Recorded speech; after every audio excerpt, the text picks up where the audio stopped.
हरियाणा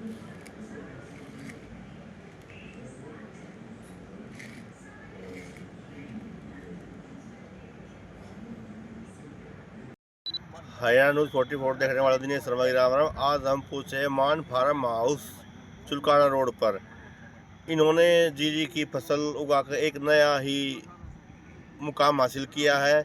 लगभग 29 क्विंटल के आसपास 1 एकड़ से जीरी की फसल निकाली है और सारे नए नए तरह के उपकरणों से खेती करके जीरी की फांस को न कि जला के उपकरणों द्वारा उसको इकट्ठा करके गट्ठे बांध कर पोल्यूशन मुक्त काम किया जा रहा है। और देखो इस साइड में देखिए चारों ओर आपको फांस के गट्ठे ही गट्ठे नजर आएंगे और इससे पोल्यूशन नहीं होता। और सरकार की भी ये पहल है कि पोल्यूशन मुक्त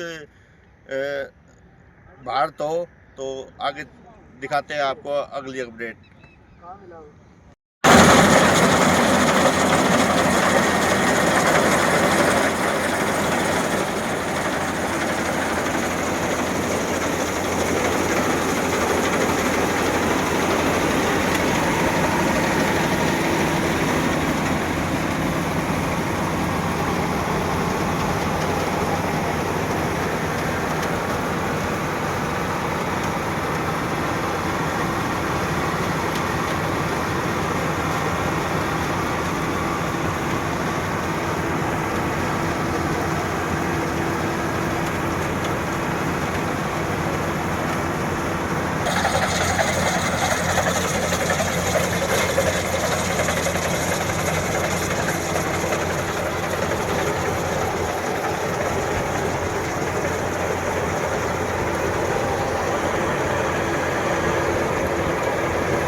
बासमती जीरी के खेत में लहराते हुए पौधे, चारों तरफ किसान का सोना ही सोना, पीला सोना नजर आते हुए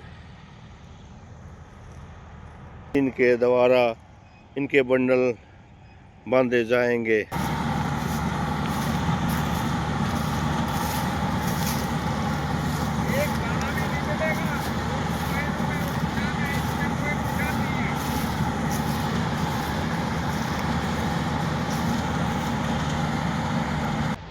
गेहूं की बुवाई करते हुए किसान ट्रैक्टर चला रहे हुए मशीन, खेत में खड़ी हुई फांस का दृश्य, जीरी काटने के बाद खेत में खड़ी फांस।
मान साहब, जो है आप ये एग्रीकल्चर में जो ये इतनी सारी योजनाएं के अनुसार काम कर रहे हैं, तो इनके बारे में थोड़ी जानकारी दें। आज क्या प्रोग्राम चल रहा है? सर, सबसे पहले हरियाणा न्यूज, आपके चैनल, रिंकू भाई का चैनल, आपका चैनल, सब आए हो, सबसे पहले तो इसका स्वागत।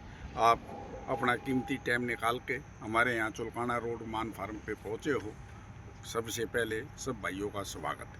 ये रही बात आपने जो पूछा है एग्रीकल्चर के बारे में, हम सारा टोटल एग्रीकल्चर का ही काम करते हैं।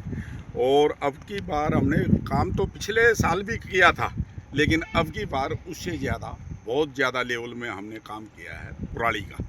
जो ये चट्टे लग रहे हैं, ये ट्रोले भर भर के आने लग रहे हैं। ऐसे ऐसे 25 चट्टे हमारे पास लग गए हैं, और ज़्यादा नहीं तो हमने 45-50 हज़ार क्विंटल ये बना लिया है। कुछ इस फार्म पे है, कुछ दूसरी तरफ नामुंडा विलेज है, उधर ये मोनू भाई है, उधर इन्होंने चट्टे लगा रखे हैं। सारी हमारी एक टीम है। हमारी टीम जो है कम से कम 70-80 आदमियों की है। और ये जो बेलर हैं, ये मैंने रेंट पे ले रखे हैं। 5 लाख रुपए एक बेलर का 1 महीने का रेंट है। और जो लेबर है वो हमने 75 रुपये क्विंटल में इनका ठेका दे रखा है। वे अपने ट्रैक्टरों से लेते हैं, यहाँ चट्टे लगाते हैं। और सबसे बड़ी बात, अब की बार ये हमारे साथ में दारू फैक्ट्री है, हमारा इनके साथ कांटेक्ट हो गया है। और इनसे हमारा 1 लाख क्विंटल का पुराली का कांटेक्ट होया है। और हमने इससे बढ़िया और क्या है, हमने अपना यहीं बिजनेस मिल जाए। और सरकार तो शुरू से ये बोल रही है भाई साल में किसान की डबल आमदनी हो। मैं कहूँ करने वाला हो वो 4 गुना भी आमदनी कर सकता है, लेकिन साहब उसने मेहनत तो करनी पड़ेगी। मेहनत नहीं करोगे वो 1% भी नहीं कर पाएगा। फिर तो लगाना पड़ेगा। जी जी जी, कुछ ना कुछ काम करना पड़ेगा। और इस पे कोई टैक्स नहीं है, कोई कुछ नहीं है।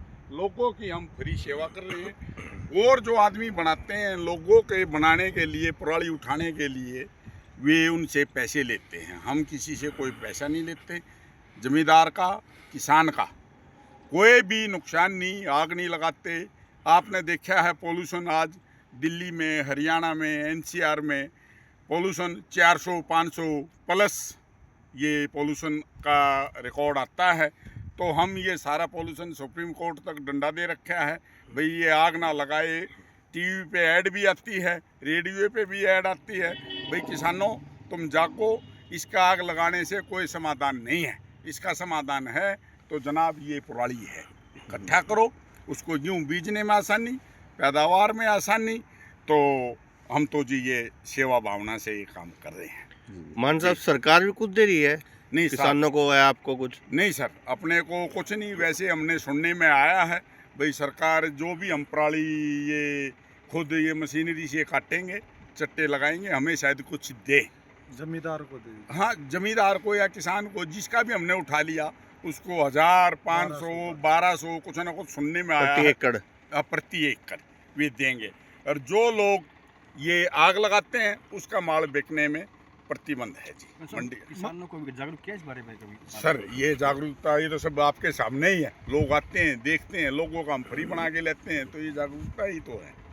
मान साहब, 1 एकड़ में कितनी जीरी निकली है अब की बार?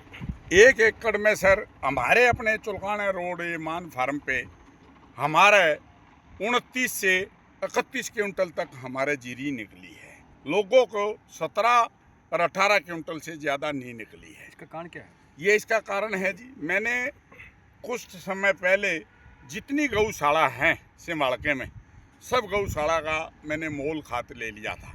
किसी गौशाला वाले के पास गए, हाँ जी हमें बताओ आपका खाद कितने का बिकता है साल में? वो कहता है जी हमारा खाद अलग अलग ट्रॉली में लेके जाते हैं, 1.25 लाख का, 1 लाख का। मगा जी सारा साल का मेरा ठेका हो गया, आप बताओ। बोला जी 1.5 लाख। मगा जी 1,51,000 जो मैंने दिया। 2 एकड़ में हमने सारी गौशालाओं का खाद डाला, 1 साल गवाया और फिर हमने खेत में डाला, सारी पैदावार उससे है। और मोदी सरकार, मोदी साहब तो सबको बोलते भी है भैया गौओं का खाद डालो, डीएपी की, यूरिया की आपको इतनी ज़रूरत भी नहीं पड़ेगी। हमारे को ना के बराबर डीएपी यूरिया जाता तो है। खाद डालने से, गाय का खाद डालने से इस चीज़ की पैदावार बढ़ी है तो साहब 100%। तो इसके बारे में किसानों को जागरूक करेंगे आने वाले तो मैं तो बताता हूँ सब लोगों को भाई ज़्यादा से ज़्यादा पशुपालन का सबके काम है यहाँ इलाके में। एक एक आदमी के 20-20, 30-30 भैंस है, गाय हैं, उनका खाद डालो।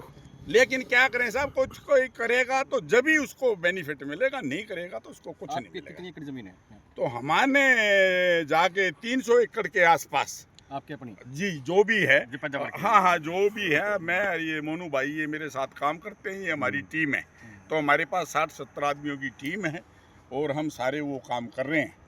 तो अपनी और जो किसानों की सब जो किसानों का बना के ले रहे हैं, ऐसे तो हमने 1,500-2 हजार एकड़ का हमने प्रणाली बना दी अब तक जी। तो मान साहब, आप भी एक किसान और किसानों को लास्ट में क्या कहना चाहो, क्या संदेश दोगे?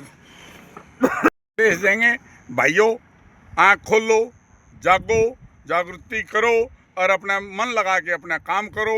ये डबल होने में और 3 गुना होने में कोई ज़्यादा देरी की नहीं है, लेकिन करना पड़ेगा। जो आदमी करेगा वो पाएगा। ये मोनू भाई का उदाहरण है। इसके अपने पास मेरे ख्याल में 20 एकड़ भी नहीं है पर्सनल, और मेरे साथ रल के 300 एकड़ की खेती कर रहा है। तो इससे बढ़िया क्या है जी, घर का ही रोजगार, घर का ही काम। और ये पुराली में अपने करेंगे, सारा खर्चे ये वे सब निकलेंगे। ये हमें एक नया बिजनेस मिल गया। ये बात आई है कि बार किसान कह रहे हैं कि खेती घाटा सौदा बन कर गई है, ऐसे कुछ बोल रहे हैं। सब जो नहीं करेगा उसके लिए तो घाटे का है, और जो करेगा ऊपर वाला किसी की मेहनत नहीं रोकता, वे सब करेगा, मिलेगा। कर्म तो जरूर करना पड़ेगा, कर्म के बगैर कुछ नहीं है। मान साहब, कहीं ना कहीं सरकार की नीतियों का भी पालन किया आपने। कहीं किसान भाई थे हमारे जो आग लगा देते, लेकिन कहीं ना कहीं फायदे का सौदा भी कह सकते हैं। वो सर वो ज़्यादातर वे लोग करते हैं, 2 एकड़ है उनके पास बेलर नहीं पहुंचते, वे आकर में एक बहुत सस्ता और साधन समझ लेते हैं, आग लगा के और अपना पीछा छुटाते हैं। मैं कह रहा हूँ वे सबसे ज़्यादा नुकसान खेती को करते हैं, खुद को करते हैं, पॉल्यूशन करते हैं। मेरे को तो लगता नहीं साहब अब की बार कि समालका मेरे इस एरिया में कोई पोल्यूशन होया हो। हमारे यहाँ पे कोई प्रशासन सरकार इस बार सख्त हो गई। जी वो तो जी सख्त रहनी है, वो सख्त है, कोर्ट सख्त है। और हम तो सैनी सरकार को ये कहेंगे, जनाब आप अपने आदमियों को जो टीम है एग्रीकल्चर की, उनको टाइम टू टाइम दो या कुछ मशीनें दो, ऐसे काम कर लो। और नहीं तो मैं तो ये कह रहा हूँ जी अगले साल हमारे साथ कांटेक्ट हो जाए। हमारे पास 3-4 बेलर चल रहे हैं और हमारी सलाह अगले साल हम 8 बेलर चलाएं और 5 लाख क्विंटल धान का हमारा अगले साल होगा। पिछले साल हमने 20,000 क्विंटल कराया था जनाब, 1 लाख क्विंटल का मेरा दारू फैक्ट्री के साथ में कांटेक्ट हो गया है। ये बॉयलर में लेंगे। तो 5 लाख का आपने टारगेट बनाया है, अगले साल लेंगे जी, आपको फिर बुलाएंगे, याद करेंगे। तो इससे फायदा है कि पैदावार तो साथ हो रही है, पुराल को जितना जलाएं ताकि आमदनी करे इससे बिल्कुल किसान। सर ऑटोमेटिकली जब आदमी, मैंने बताया ना सर, आप अगर जो चलोगे नहीं, रोटी नहीं खाओगे तो आपके पेट में ही नहीं जाएगी। तो ये तो करना तो पड़ेगा कर्म, और कर्म के साथ ही सारा खेल है। कर्म करोगे किसी न कोई नुकसान नहीं करोगे जी, ताश खेल लो, बीड़ी पी लो, दारू पी लो और फिर कहते जी हमारा तो कुछ बचता नहीं। तो नहीं, करना तो पड़ेगा। ये बात भी पत्रकारिता का ये सारी करते हो तो आपको करने से ही तो कुछ मिलेगा, करोगे नहीं तो क्या मिलेगा। बस आप चैनल पे आए जी, फार्म पे आए जी, और हमारी डायरेक्ट गेहूं की बिजाई हो रही है। बिजाई शुरू हो गई है? हाँ जी बिल्कुल, इसी प्रणाली से ये आप मेरा खेत दे सकते हो, मशीन देख सकते हो, डायरेक्ट बिजाई हो रही है, बहुत बढ़िया हो रही है साहब। धन्यवाद जी। धन्यवाद, नमस्कार। 28 से 30 क्विंटल धान, ये मौके पे सबूत है। वैसे बोलना हो तो कोई जो मर्जी बोल दो, इतनी लंबी बाड़ी है, एक दाना भी थोथा नहीं है, खराब नहीं है। बस ये भगवान की देन है, कर्म का फल है अपना, तो जी कर्मियों की। ठीक है जी, राम राम।